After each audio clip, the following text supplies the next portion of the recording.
नमस्कार विद्यार्थी मित्रांनो, कसे आहात? आनंदात आहात ना? असेच राहा. विद्यार्थी मित्रांनो, जेव्हा आपण भाषा अध्यापन पद्धती शिकतो, आता प्रत्येक पॅडागॉजीमध्ये काही बेसिक गोष्टी असतात. तशी लँग्वेज पॅडागॉजी जी आहे, त्या लँग्वेज पॅडागॉजीमध्ये काही बेसिक थिंग्स आहेत आणि त्या आपल्याला अभ्यासणं हे अतिशय आवश्यक आहे. कारण काय की भाषा एक अभिव्यक्तीचं माध्यम आहे. आपल्या भावना, आपले विचार ह्या सगळ्या गोष्टींना अभिव्यक्त करण्याचं भाषा हे खूप महत्त्वाचं साधन आहे. मग आता हे जर महत्त्वाचं असं साधन आहे, तर काही आपली जी मूलभूत कौशल्य असतात भाषेच्या संदर्भात, विशेषतः ही भाषेच्या सौंदर्यातली, या भाषेच्या कौशल्यात ही जी आहे, हे मूलभूत कौशल्य विकसित होणं खूप गरजेचे आहे. आणि त्याच्यामध्ये असं म्हटलं जातं की there are 4 skills of language. त्याच्यातली पहिली आहे श्रवण, दुसरी आहे भाषण, तिसरी आहे संभाषण, नंतर आहे वाचन. ह्या सगळ्या म्हणजे जसं आपण म्हटलं की ग्रहणात्मक काही उद्दिष्ट असतील, काही प्रगटीकरणात्मक उद्दिष्ट असतील. भाषा आपण ग्रहण करतो आणि मग ती प्रगट करतो. तर ग्रहणात्मक उद्दिष्टामध्ये सर्वात महत्त्वाचं आहे तर ते श्रवण. श्रवणातून भाषा ही जास्त विकसित होते इतर कुठल्याही माध्यमाच्या पेक्षा. म्हणून श्रवण हे महत्त्वाचं आहे. नंतर श्रवणानंतर भाषण महत्त्वाचं आहे, बोलणं महत्त्वाचं आहे. बोलण्यानंतर त्याचं म्हणजे वाचन महत्त्वाचं आहे. ती भाषा वाचता आली पाहिजे. नंतर ती भाषा आपल्याला लिहिता पण आली पाहिजे. अशा सगळ्या ही झाली कौशल्य. पण आता हे कौशल्य जर आत्मसात करायचे असतील तर जसं भाषा अध्यापनाची काही उद्दिष्ट असतात. अध्यापनाचं उद्दिष्ट काय की विद्यार्थ्यांमध्ये ती भाषिक कौशल्य विकसित करणे. आणि अध्ययनाचं आता अध्ययनाची जी उद्दिष्ट आहेत, त्या अध्ययनाच्या उद्दिष्टांमध्ये सुद्धा विद्यार्थ्यांची ही भाषिक कौशल्य त्यांच्या अध्ययनाच्या माध्यमातून विकसित व्हायला पाहिजे. मग आता ही कौशल्य जर विकसित करायची असतील तर तसं एक लर्निंग एन्व्हायरमेंट विद्यार्थ्यांच्या बाजूला असणं गरजेचं राहील. आणि हे लर्निंग एन्व्हायरमेंट जसं जसं त्यांना मिळतं त्या स्वरूपात ते ती भाषा हस्तगत करतात, अवगत करतात आणि ती अभिव्यक्त पण करतात. आता हा सगळा विचार जर आपण पाहिला तर याच्या आधी आपण मूलभूत जे कौशल्य आहे ते कौशल्य आपलं होतं श्रवण कौशल्य. त्याबद्दल आपण विस्तृत विचार केला. पण आज आपण मुख्यत्वे विचार करणार आहोत तो वाचन कौशल्याचा. एखादी गोष्ट वाचायची म्हणजे काय, ज्याला आपण वाचन कौशल्य म्हणतो, म्हणजे काय तर जॅगर नावाचा एक तज्ज्ञ आहे. तो जॅगर काय म्हणतो की तो म्हणतो की वाचन म्हणजे छापलेल्या चेतकापुढे होणारी विचारांची प्रक्रिया. 2-3 गोष्टी आहेत त्याच्यामध्ये. एक म्हणजे छापील एक टेक्स्ट आपल्यासमोर आहे, त्याच्याशी आपली एक स्टिम्युलस रिस्पॉन्सची प्रक्रिया असते, ज्याला आपण त्या छापलेल्या गोष्टींना आपला विचार आणि आपली बुद्धी काहीतरी प्रतिसाद देत असते. तर ती एक प्रक्रिया आहे. आणि ह्या प्रतिसादातून घडणारी विचार प्रक्रिया. ह्या 3ही गोष्टी ज्या ठिकाणी होतात त्या ठिकाणी वाचन घडून येतं. ह्याचा अर्थ की नुसतं छापलेल्या पुस्तकावरून अक्षरं फिरवले आहेत, बोटं फिरवले म्हणजे वाचन होत नाही. पुष्कळदा होतं की अरे तू काय करतोय, तर म्हणे मी वाचन करतोय. वाचन करतोय, हो हे बघा ना माझं पूर्ण पुस्तक वाचून झालं. काय वाचलं ते मला नाही माहीत मी काय वाचलं. असं का होतं? हे याच्यासाठी होतं की जे वाचतोय ना ते वाचन, ते जे टेक्स्ट आहे ते टेक्स्ट त्याच्या बाबतीत चेतकाचं काम करत नाही. त्याच्यामुळे तो त्याला प्रतिसाद देऊ शकत नाही किंवा त्याला प्रतिसाद द्यायचाच नसतो त्याला. आणि ही जी आंतरक्रिया आहे, ते शब्द, ते पुस्तक, ते अक्षर, याच्यातली जी आंतरक्रिया आहे ती आंतरक्रिया न घडल्यामुळे त्या ठिकाणी विचारांची प्रक्रिया घडत नाही. आणि विचारांची प्रक्रिया घडत नाही, मग त्या ठिकाणी वाचन कौशल्य विकसित होऊ शकत नाही. म्हणून असं म्हटलं जातं की वाचन म्हणजे अक्षरबद्ध ध्वनी संकेताची फोड करून त्यातून व्यक्त होणाऱ्या लेखकास अभिप्रेत असणारा अर्थ जाणून घेणे आणि त्याचं मूल्यमापन करणे. लेखकाला काय म्हणायचंय? पुष्कळदा कसं असतं माहितीये का, की लेखक एखादी गोष्ट लिहून जातो, परंतु त्यातून जो अर्थ अभिव्यक्त होतात ते अनेक अर्थ आपण त्याच्यातून घेत असतो, की लेखकाने असं का म्हटलं, कवीने असं का म्हटलं असेल, यामागे कवीचा उद्देश काय आहे, किंवा यातून कवीला काय सुचवायचं आहे. अशा वेगवेगळ्या गोष्टींच्या बाबतीत आपण त्या ठिकाणी विचार करतो. आणि म्हणून लेखकाला अभिप्रेत असणारा अर्थ आणि त्याचं मूल्यमापन, लेखकाला जो अर्थ म्हणजे थोडक्यात काय, की जे आपण वाचतो ते वाचन करत असताना त्याचं आकलन करून घेणे, की या ठिकाणी काय लिहिलेलं आहे, काय म्हणायचं आहे, काय अर्थ अभिप्रेत होतो आहे, आणि त्याचं मूल्यमापन करणे म्हणजे तो अर्थ जो त्या ठिकाणी मांडलेला आहे तो कितपत योग्य अयोग्य या दोन्ही गोष्टींनी आपल्याला त्याचा विचार करणे म्हणजे वाचन. या ठिकाणी वाचनाची प्रक्रिया पूर्ण होते. तर असा जो वाचनाचा हे आहे, तर या ठिकाणी काही विद्यार्थ्यांचे कौशल्य याच्या बाबतीमध्ये डेव्हलप व्हावे लागतात.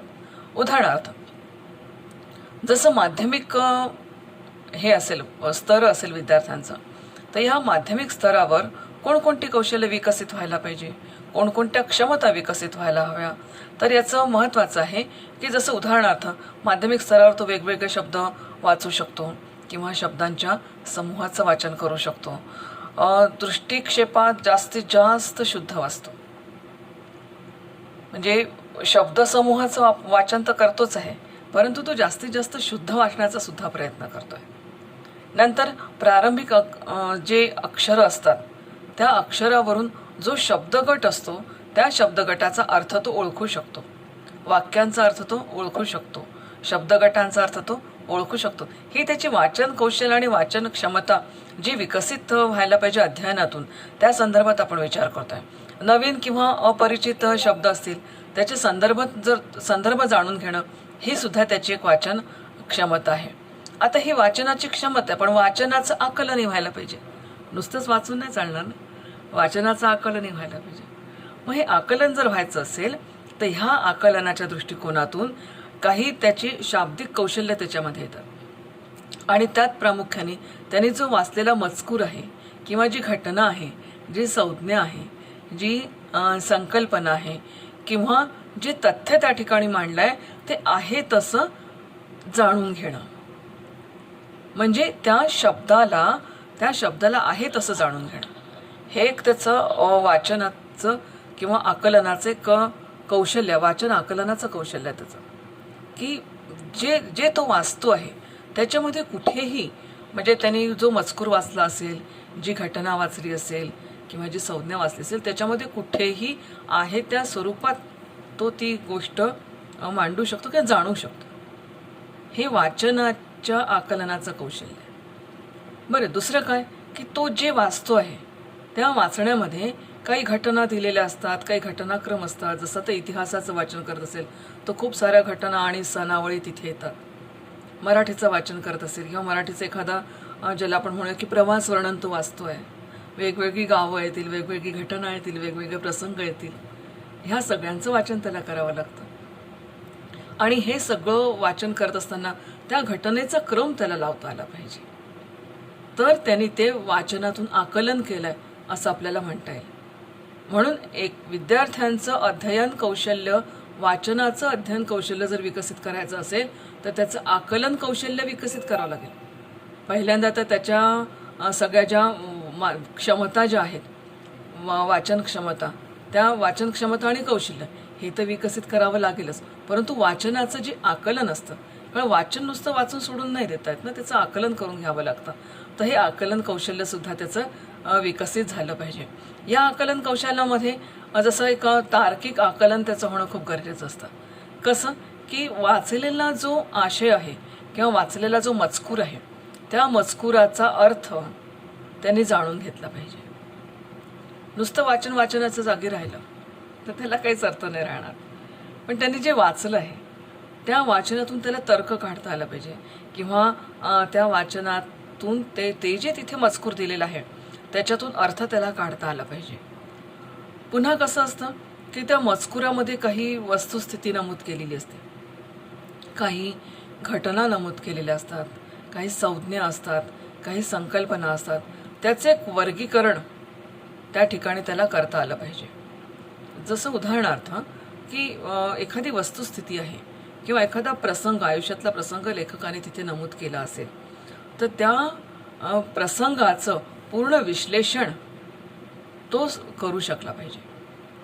वाचनानंतर ही आकलनाची कौशल्य, वाचनातलं जे आकलन आहे त्याची ही कौशल्य आहे की हे वाचल्यानंतर मग त्याला संपूर्णतः त्याची वस्तुस्थिती काय आहे, त्याच्यातल्या वेगवेगळ्या घटना काय. उदाहरणार्थ जसं बायोग्राफी आपण वाचतो ना मोठ्या मोठ्या लोकांची, तेव्हा त्या बायोग्राफीमधल्या ज्या वस्तुस्थितीदर्शक घटना आहे या घटनांचं विवेचन आणि त्या घटनांमध्ये असलेला सहसंबंध, त्याच्यामध्ये असलेल्या विविध संकल्पना, ह्या सगळ्यांचं वर्गीकरण त्याला याच्या माध्यमातून करता यायला पाहिजे. बरं, एवढंच नाही तर मी जे वाचलेलं आहे हे वाचलेलं मला सारांश रूपात सांगता पण आलं पाहिजे. नाही तर का रे बेटा काय वाचलं ते तुम्हीच सांगा मॅडम, मला नाही माहीत मी काय वाचलं. अरे मग इतका वेळ तू काय करतोय? तुम्ही वाचायला सांगितलं म्हणून वाचलं. अच्छा, तुला नाही समजलं? मला काहीच समजलं नाही. का नाही समजलं? कारण ते वाचत असताना मित्रांनो एक लक्षात घ्या, वाचनाच्या वेळेस महत्त्वाची क्रिया घडते की आपलं मन त्या ठिकाणी केंद्रित झालेलं असतं. आणि मन त्या ठिकाणी जर केंद्रित झालं नसेल, नुसतेच शब्द असतील पण त्या ठिकाणी मन नसेल, तर आकलन होऊ शकत नाही.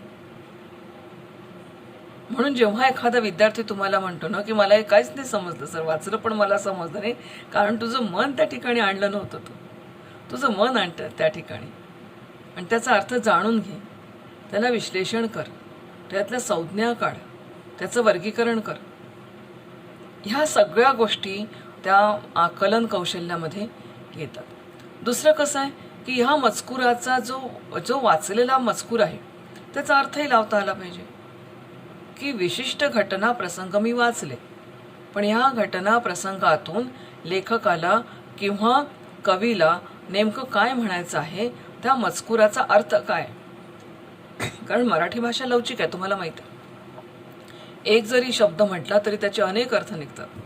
उदाहरणार्थ, ए तू शहाणा आहे रे, काय शहाणा आहे तू, खूपच शहाणा आहे तू. शब्द एकच आहे शहाणा, पण त्याचे अर्थ बदलतात ना.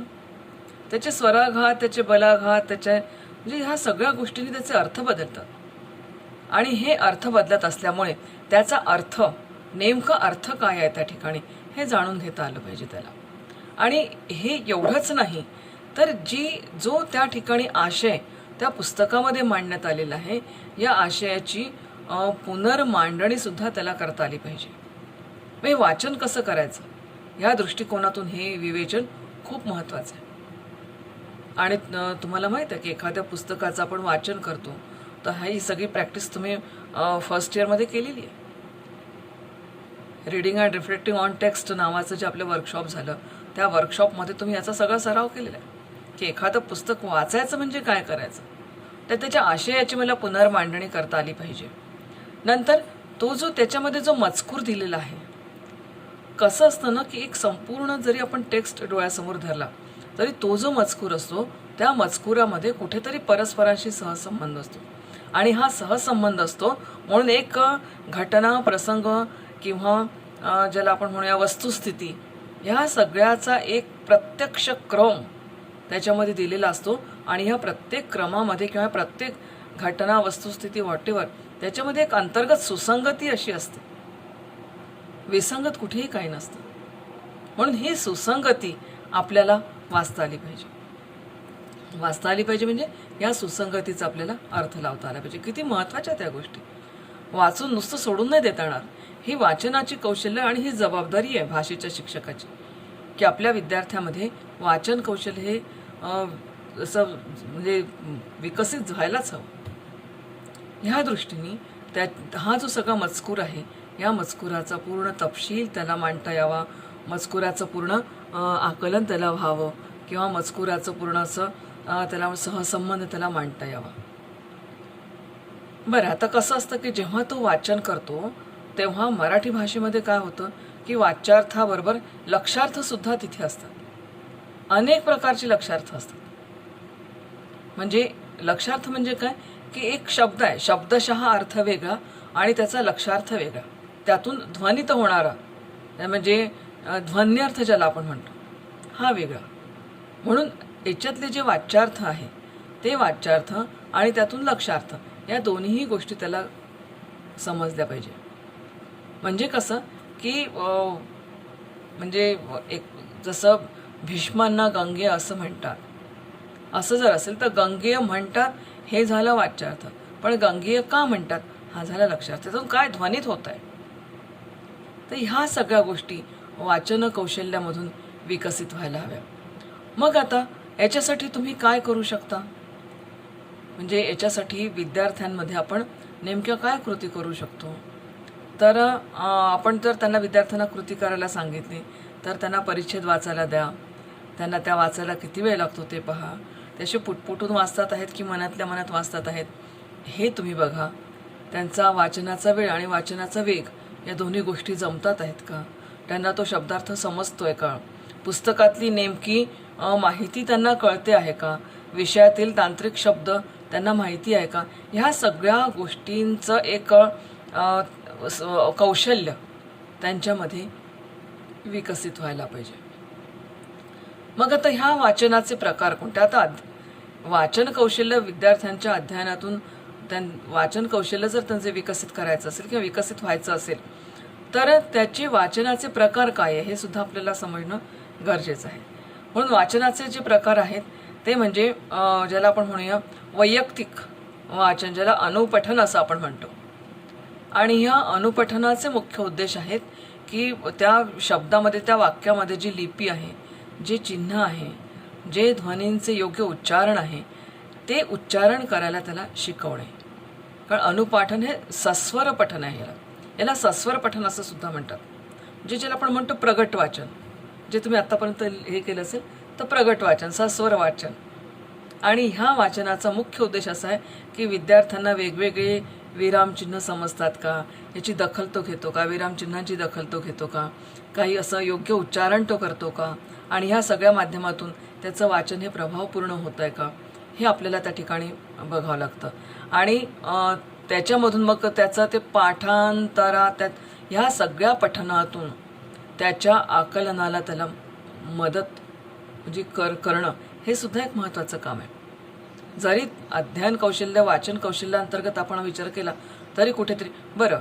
आता आणखीन एक कसं आहे की त्याला पुष्कळदा आपण मनातल्या मनात वाचायला सुद्धा सांगतो. नुसतं तर तुम्ही सगळे पाठ घेतलेले आहेत त्याच्यामुळे तुम्हाला माहिती आहे की विद्यार्थ्यांना मूक वाचन आपण करायला का सांगतो. कारण मूक वाचन केल्यानंतर त्या वाचनातून आकलनाला मदत होत असते. म्हणजे आपण कसं वाचतो, आशय लक्षात घेऊन वाचतो, न पुटपुटता मनातल्या मनात वाचतो. आणि हे सगळं वाचत असताना ह्या सगळ्या त्या लेखकाच्या भावना सगळ्या विचारात घेऊन आपण ते वाचन कौशल्य विद्यार्थ्यांचं त्या ठिकाणी विकसित व्हायला मदत होते. आणि हे वाचन कौशल्य ह्या क्षमतेचा त्यातून विकाससुद्धा त्याचा होत असतो. आता जे सस्वर पठन आहे, ज्याला आपण म्हणतो आदर्श प्रगट वाचन, ह्या प्रगट वाचनाचं मुख्य गुण काय आहेत तुम्ही शिकले ना ते सगळं वास्तविक. पण आता तरी एक अध्ययन कौशल्य दृष्टिकोनातून जेव्हा आपण याचा विचार करतो तेव्हा पुन्हा आपल्याला त्याची आठवण करून द्यावी लागते. त्याच्यामध्ये पहिलं तर कसं की सस्वर पठण हे शुद्ध हवं, की तो विद्यार्थी त्याने ते शुद्ध वाचायला हवं. नंतर ते वाचनामध्ये सुस्पष्टता हवी. सुस्पष्टता म्हणजे त्यातले शब्दोच्चार, उच्चारण, नंतर त्याच्या जोडाक्षर, बरोबर आहे की नंतर त्याचे ज्याला आपण म्हणू की दोन शब्द मिळून जे बनतात, कठीण शब्द असतात, ह्या सगळ्या गोष्टींनी अनुसार एक स्पष्ट त्याचं उच्चारण हवं. त्याच्यामध्ये भावानुकूलता हवी. म्हणजे जो ते वाचन करतो आहे, आदर्श पठण तिथेच होतं की त्या पुस्तकामध्ये किंवा त्या टेक्स्टमध्ये जो भाव दिलेला आहे तो भाव त्याच्या वाचनामध्ये आला पाहिजे. असं तांत्रिक जर वाचन होत असेल तर ते वाचनामधून त्याला रसानुभूती नाही होणार, वाचन होईल पण त्याच्यामध्ये जो रस अभिव्यक्त होतो, त्याच्यामध्ये ज्या भावभावना अभिव्यक्त होतात त्या भावनांशी तो एकरूप नाही होऊ शकणार. आणि म्हणून ती जी भावानुकूलता आहे ती भावानुकूलता त्याच्या वाचनामध्ये यायला हवी. त्याचे आरोह आणि अवरोह, भाषेला हा एक मोठा छान भाग आहे. त्याचे आरोह काय, त्याचे अवरोह काय, एकाच गतीत सगळं चाललेलं आहे, झोप लागून जाईल. म्हणून त्याचे आरोह म्हणजे आरोह अवरोह म्हणजे आवाजातली चढ उतार. ही आवाजातली चढ उतार सुद्धा महत्त्वाची आहे. नंतर सस्वर पठनामध्ये दुसरा आणखीन एक महत्त्वाचा भाग येतो की त्याची गती कशी आहे, त्याची वाचनाची गती कशी आहे. भरभर भरभर भरभर कुत्रं मागे लागल्यासारखं जर तो वाचत असेल तर समजणार नाही. एक शब्द कानावर आदळायच्या ऐवजी दुसरा आदळून जाईल आणि काही वाच्यार्थ, लक्षार्थ, ध्वन्यर्थ काहीच आपल्याला आकलन होणार नाही. म्हणून त्याची जी गती आहे ती गती योग्य हवी आणि त्या पठनातून त्याला आकलनसुद्धा व्हायला हवं. आणि आकलन जर व्हायचं असेल तर तुमचं मन त्या ठिकाणी असणं गरजेचं. हे प्रारंभिक विद्यार्थ्याला सांगायला पाहिजे की तुला वाचन करायचं आहे ना, मग तुझं मन त्या ठिकाणी असणं गरजेचं आहे. योग्य हावभाव हवे एखादं वाचन करायचं आहे. म्हणून असं म्हणतात की जेव्हा वाचन आपण शिकतो तेव्हा एक प्रकारचं नाट्यीकरणसुद्धा त्यातून आपण शिकत असतो. तर आपल्या वाचनामध्ये हावभावसुद्धा येणं गरजेचं आहे. एखादा दुःखद प्रसंग आहे तो मी कसा वाचला पाहिजे, एखादा शौर्य रसाचा प्रसंग आहे तो मी कसा वाचला पाहिजे. शूर आम्ही सरदार, आम्हाला काय कोणाची भीती, आणि राजा सजी महाली, सौख्य कधी मिळाली, आई म्हणून कोणी, आई सहा कमाली.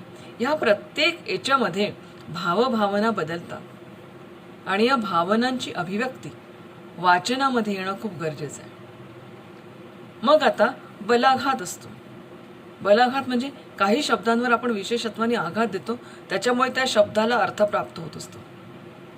उदाहरणार्थ जसं घास कडबी हे आडनाव आहे, आपण तिथे स वर बलाघात केला, घास कडबी. पण आता मी क वर जर बलाघात दिला तर पहा तुम्ही काय होईल, घासक डबी. आडनाव आहे घास कडवी.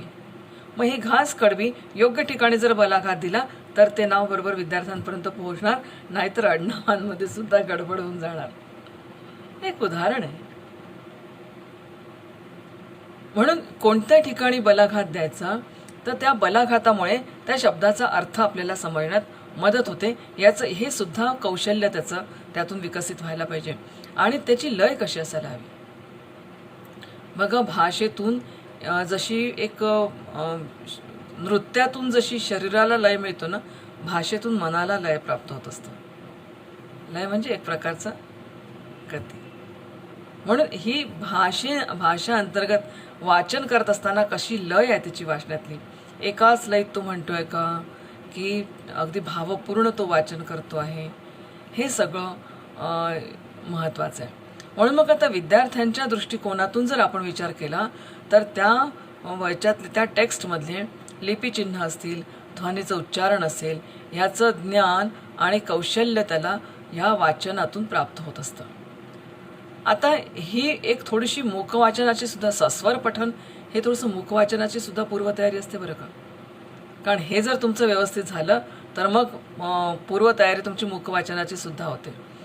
दुसरं गोष्ट कसं आहे की काही कलापूर्ण किंवा नाट्यमय प्रसंगाचं जे वाचन असतं त्याची सुद्धा एक पूर्वतयारी आपल्याला करून घ्यावी लागते विद्यार्थ्यांची. त्याही दृष्टिकोनातून त्यांना हे सस्वर पठनाची कृती ही अतिशय उपयुक्त ठरते. दुसरी गोष्ट कसं आहे की सस्वर जे पठण आहे किंवा प्रगट वाचन जे आहे, हे प्रगट वाचन म्हणजे एक प्रभावी अशी मौखिक अभिव्यक्ती आहे. आणि प्रभावी मौखिक अभिव्यक्ती याचा विकास हा वाचन कौशल्य विकसनातूनच होत असतो. म्हणून आदर्श जे पठण आहे किंवा आदर्श जे वाचन आहे ते विद्यार्थ्याला येणं अतिशय गरजेचं आहे. आणि ह्यातून जेव्हा आपण म्हणतो की मौन वाचनाची तयारी होते तर मग प्रश्न उद्भवतो की मौन वाचन म्हणजे काय. तर मौन वाचन म्हणजे कोणत्याही प्रकारचं ध्वनिचिन्हांचं उच्चारण न करता मनातल्या मनात जे वाचन केलं जातं, आणि नुसतंच वाचन नाही तर त्यातून अर्थनिष्पत्ती जाणून घेऊन त्या मजकुराचं जे आकलन करण्याची प्रक्रिया आहे त्याला मौन वाचन असं म्हणतात.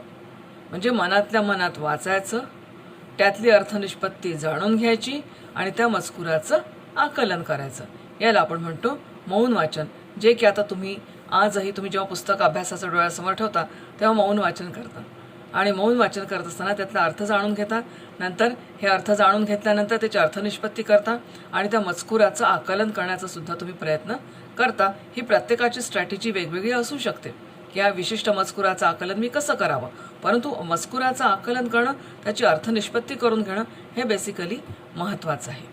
मग आता ह्या मौन वाचनाची उद्दिष्ट आहे ती म्हणजे जसं आपण म्हणतो की आकलनयुक्त ज्याला आपण आकलनयुक्त पठण किंवा आकलनयुक्त वाचन जे आहे त्याचा विकास करणं हे विशेषत्वाने मौन पठणाचं उद्दिष्ट आहे. नंतर याच्यामुळे काय होतं की मनातल्या मनात जेव्हा आपल्याला वाचनाची सवय लागते तेव्हा कुठेतरी वाचनाचं गती आपली वाढते, आणि एवढंच नाही तर वाचनामध्ये एक आवडसुद्धा त्या ठिकाणी निर्माण होते. आणि अनेकदा असं होतं की आपल्याला खूप वाचन करायचं असतं, परंतु प्रत्येक गोष्ट आपण असं प्रगट वाचन करू शकत नाही, त्याला मर्यादा आहे. म्हणून जास्तीत जास्त मजकुराचं आपण याच्यामध्ये वाचन करू शकतो, आणि सर्वात महत्त्वाचं आपण कुठेही ते वाचू शकतो.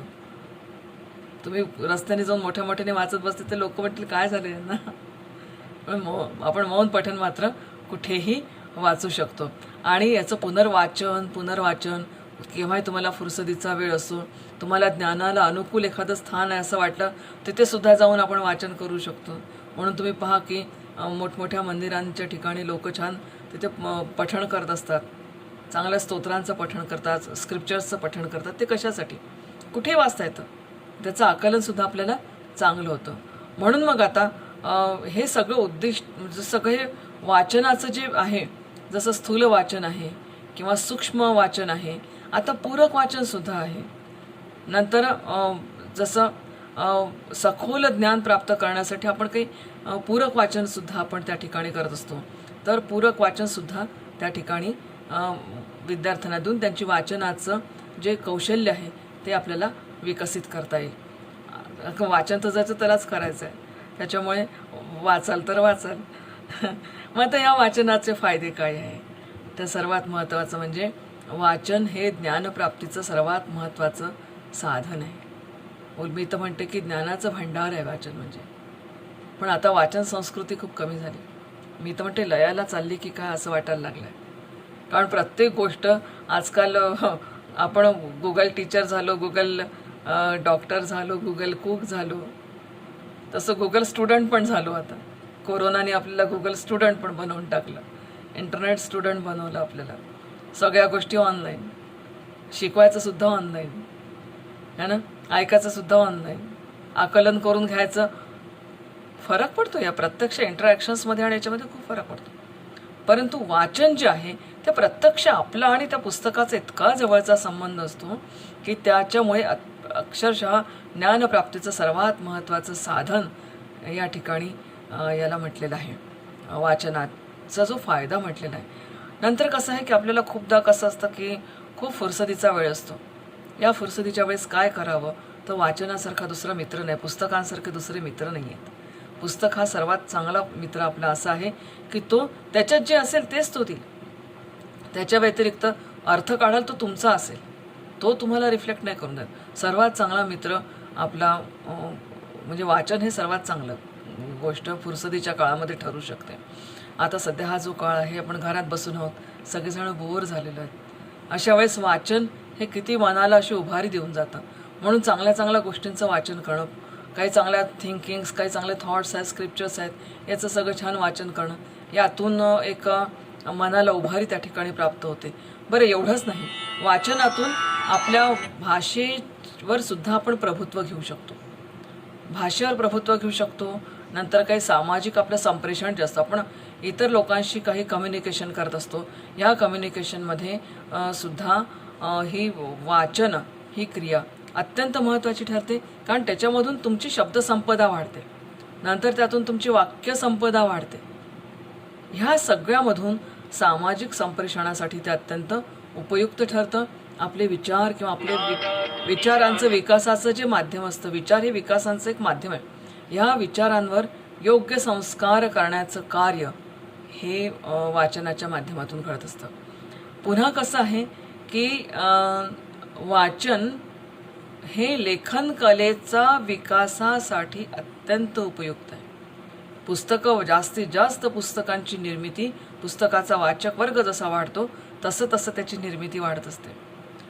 एवढंच नाही तर काही पुस्तकांच्या माध्यमातून आपल्याला एक आत्मविश्वाससुद्धा त्या ठिकाणी प्राप्त होतो.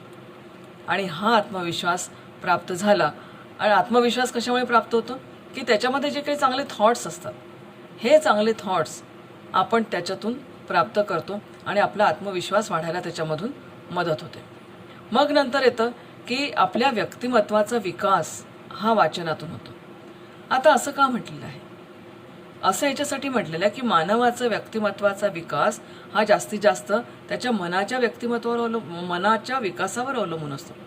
आणि मनावर उत्कृष्टतेचे संस्कार करण्याचं जर सर्वात मोठं साधन कोणतं असेल तर ते पुस्तक आहे. चांगले विचार आहेत, कारण शेवटी मनाची परिभाषा तीच केलेली आहे.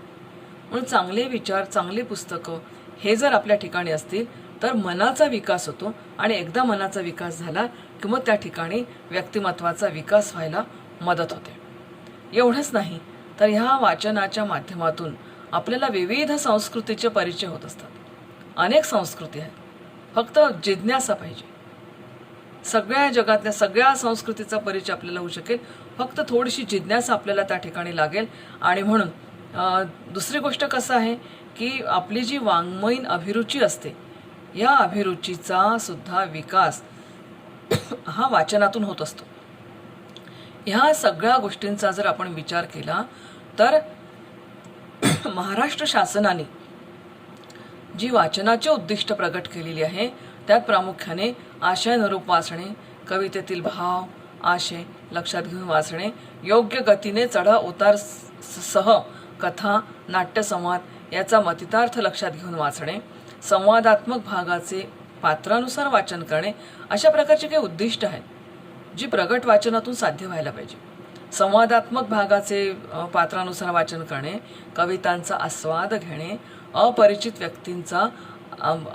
व्यक्तींच्या हस्ताक्षरातील मजकूर वाचणे आणि नाट्य वाचनामध्ये भाग घेणे, अशा विविध गोष्टी यातून साध्य होऊ शकतात.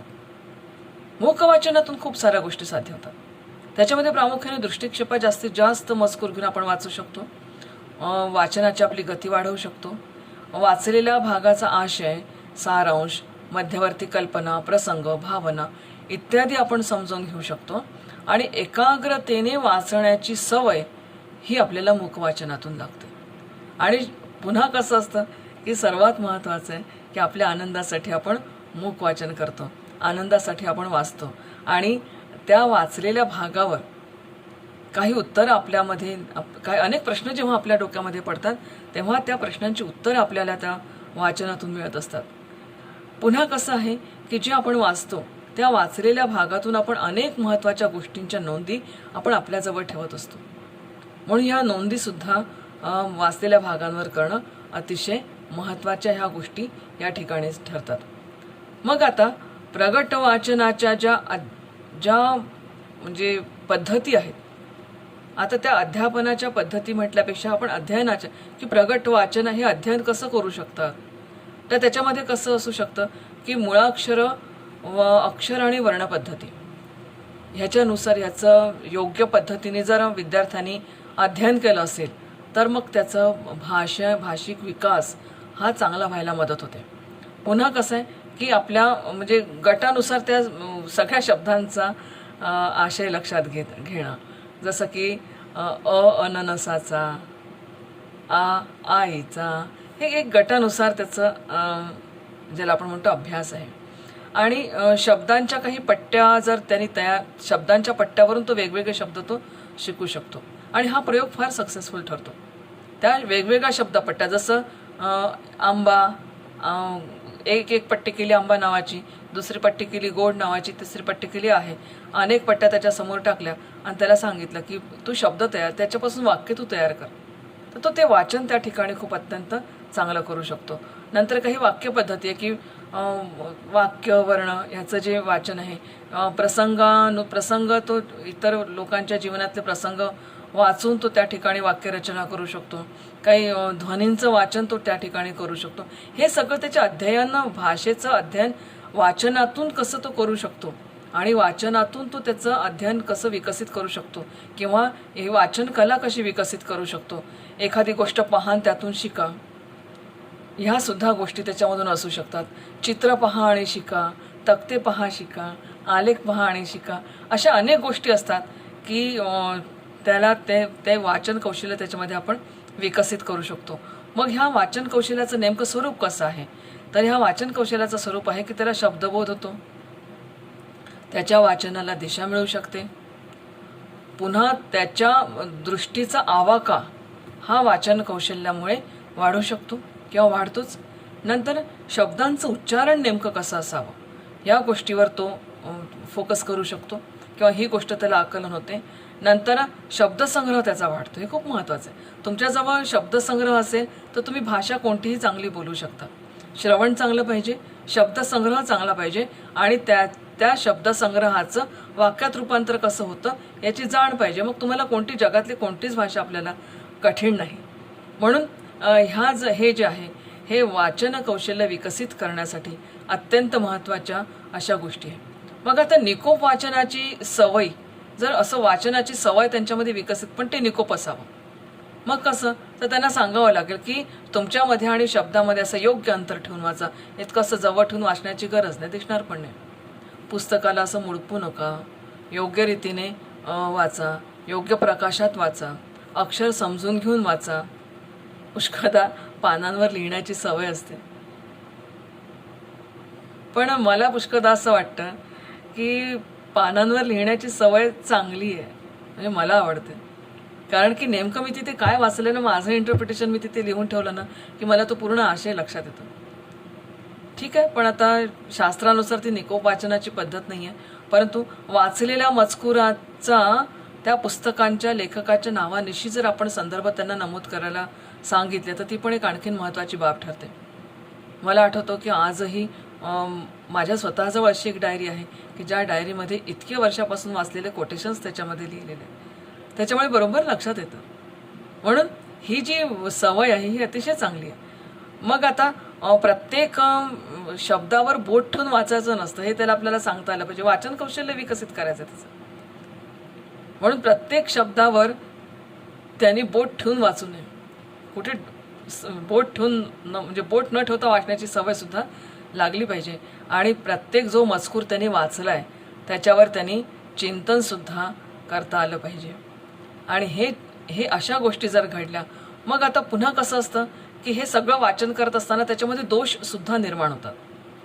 पण वाचन कौशल्यच जर आपल्याला ते पाहायचं आहे तर हे पुष्कळदा दोष निर्माण असे होतात की असं हेल काढून बोलतो तो, म्हणजे एक लकब असते ती, आणि ती लकब प्रदेशानुसार सुद्धा बदलत जाते बरं का. मग हेल काढून बोलणं आहे, ऱ्हस्व आणि दीर्घाचा खूपसा वापरतो, चुकीचे उच्चार करतो ऱ्हस्व दीर्घाचा, किंवा अत्यंत हळू आवाजात वाचतो, गती अत्यंत हळू करतो. हे सगळे वाचनातले दोष आहेत त्याच्यात. नंतर एक तर अत्यंत हळू वाचेल, नाही तर मग खूप भरभर वाचून काढेल. विरामचिन्हांची दखलच घेणार नाही, आणि विरामचिन्हांची दखल घेतली नाही तर पुष्कळदा काय होतं, काही विद्यार्थ्यांना शेवटचा शब्द असा हळू वाचायची सवय असते. ते वाक्य मग पूर्ण कुठे होतं तेच कळत नाही. त्यानंतर शब्दांची उलटा पालट होते, किंवा काही स्वतःच्या जवळचेही शब्द घुसाडून वाचण्याची सवय असते. काही वेळा त्या शब्दांची किंवा याची पुनरावृत्ती घडते, किंवा एखादा पुष्कळदा असं घडतं की एखाद्या शब्दाचं वाक्याचं आकलन होत नाही, आपण आपल्या आकलनाचं प्रक्षेपण त्याच्यावर करतो आणि मग त्याचं वाचन करतो. आता हे सगळे दोष आहेत. अशुद्ध वाचणं किंवा अप्रमाणित भाषेमध्ये वाचणं, भाषेला म्हणजे वाचनाला योग्य गती नसणं किंवा लय नसणं, हे सगळे वाचनातले दोष त्याच्यामध्ये येतात. आता हे सगळे दोष जर असतील आणि ते जर आपल्याला घालवायचे असतील तर त्याच्यासाठी आपल्याला काही निदानात्मक कसोट्यांचा वापर करता येईल. काही त्यांचं काउन्सिलिंग करता येईल की जेणेकरून त्यांना वाचनामध्ये जर भीती वाटत असेल तर ती भीती घालवण्यासाठी. नंतर काही दृकश्राव्य साधनांचा वापर आपल्याला त्याच्यामध्ये करता येईल. काही मनोगत लिहा आणि त्याचं वाचन करा, असं सुद्धा आपल्याला त्यांना सांगता येईल. सर्वात महत्त्वाचं आहे की आपलं अध्यापन आपल्याला असं ठेवावं लागेल की जेणेकरून विद्यार्थ्यांना त्या वाचनामध्ये गोडी उत्पन्न होईल की अरे सरांनी सांगितलं, मॅडमने सांगितले, काय असेल, चला लायब्ररीत मला जाऊ द्या, मला वाचन करू द्या. मग त्यांना काही वाचन साहित्यही तुम्हाला उपलब्ध करून द्यावं लागेल. आज कोणी विचारलं तर सरळ सांगावं लागतं की इंटरनेटवर जा, स्लाईड शेअर काढा, स्लाईड शेअरमध्ये तुम्हाला मिळेल, त्यातून वाचन करा. इलाज नाही, कालाय तस्मै नमः. पण वाचन साहित्य त्यांना उपलब्ध, काही PDF फाईलसुद्धा असते वाचन साहित्य. पण त्याच्यामुळे काय व्हायला की स्क्रीन टाईम खूप वाढतोय आपला. एनिवे, पण आता आज सध्या आपल्याला शिक्षण ज्या माध्यमातून घ्यायचं आहे ते महत्त्वाचं आहे. मग काही वाचनविषयक आपल्याला काही उपक्रम घेता येतात का, काही स्पर्धा घेता येतात का, याचा सुद्धा शिक्षकांनी विचार करायला पाहिजे. पुष्कळदा काय होतं की एखाद्या विद्यार्थ्याच्या आवाजातच प्रॉब्लेम असतो, मग त्याच्या काही स्वरयंत्रामध्ये काही गडबड आहे का, थोडासा डॉक्टरी सल्लासुद्धा घ्यावा लागेल. पुस्तकाची छपाई, पुस्तक रिडेबल आहे किंवा फॉन्टचा रिडेबल आहे किंवा नाही, ती पुस्तकाची छपाई व्यवस्थित आहे की नाही, या सगळ्या गोष्टी आपल्याला त्याच्यामध्ये ठरवाव्या लागतील. आणि मग त्याच्यानुसार आपल्याला काही त्या विद्यार्थ्याचं मूल्यमापन आपल्याला त्या ठिकाणी, त्याचं प्रगट वाचनाच्या बाबतीत मूल्यमापन करता येईल, त्याचं म्हणजे मौन वाचनाच्या बाबतीत मूल्यमापन करता येईल. असं सगळं हे वाचनाच्या बाबतीमध्ये आपण त्याचे कौशल्य विकसित करायला मदत करू शकतो. विद्यार्थी मित्रांनो, अतिशय महत्त्वाचा हा भाग आहे. या भागावर तुम्ही जास्तीत जास्त लक्ष केंद्रित करा, कारण वाचनातूनच शेवटी आपल्यासुद्धा मनाचं उन्नयन हे होत असतं. काळजी घ्या स्वतःची. पुन्हा एक दुसरा विषय घेऊन पुढच्या तासिकेला भेटू.